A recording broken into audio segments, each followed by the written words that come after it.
সভাপতি পদপ্রার্থী সিনিয়র ছোট ভাই আব্দুর রহমান মুন্না।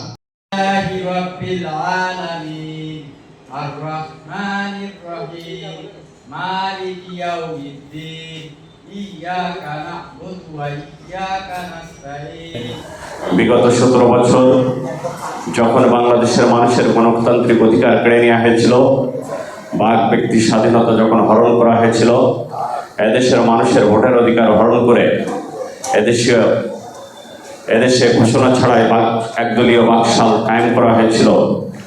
সেই স্বৈরাচারী শেখ হাসিনা দীর্ঘ নির্যাতন, নিষ্পেষণ, খুন, গুম, হত্যা, ধর্ষণ সহ নানা অত্যাচার নির্যাতনের মধ্য দিয়ে যখন এদেশে মানুষ অতিষ্ঠ হয়ে পড়েছিল, তখন বাংলাদেশ জাতীয়তাবাদী দল সহ বাংলাদেশের স্বাধীনতা রক্ষার দলগুলো সেদিন আস্ফাত আন্দোলন করেছে।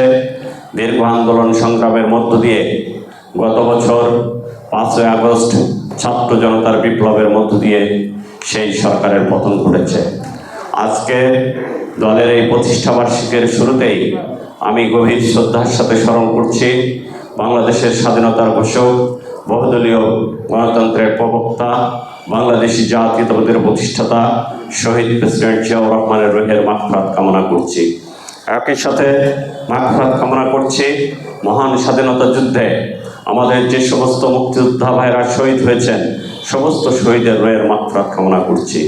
মহান স্বাধীনতা যুদ্ধে যারা আহত মুক্তিযোদ্ধা, পঙ্গু মুক্তিযোদ্ধা, তাদের প্রতি সহানুভূতি জানাচ্ছি।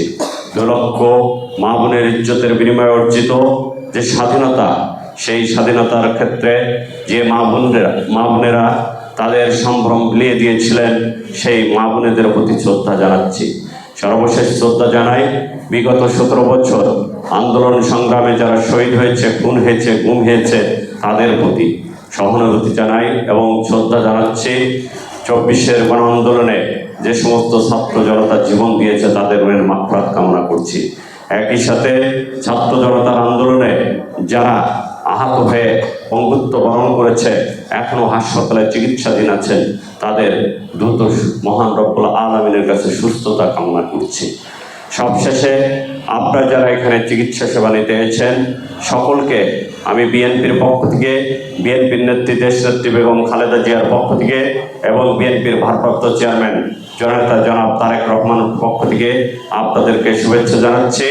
এবং আপনারা যারা এখানে উপস্থিত হয়েছেন, আমাদের নেত্রী দেশনেত্রী বেগম খালেদা জিয়া দীর্ঘদিন ধরে অসুস্থ আছে, আপনারা তার সুস্থতার জন্য দোয়া করবেন।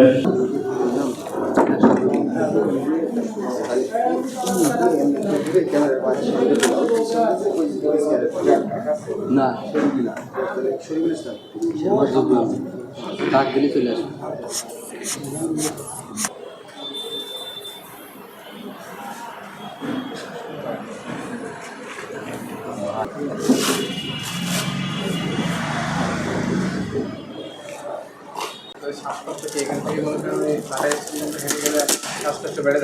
আপনার এলাকার সমস্যা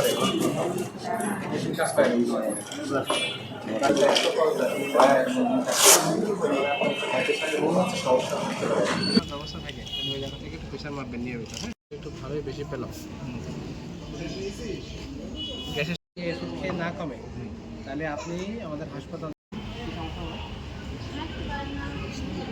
অটিজম সমস্যা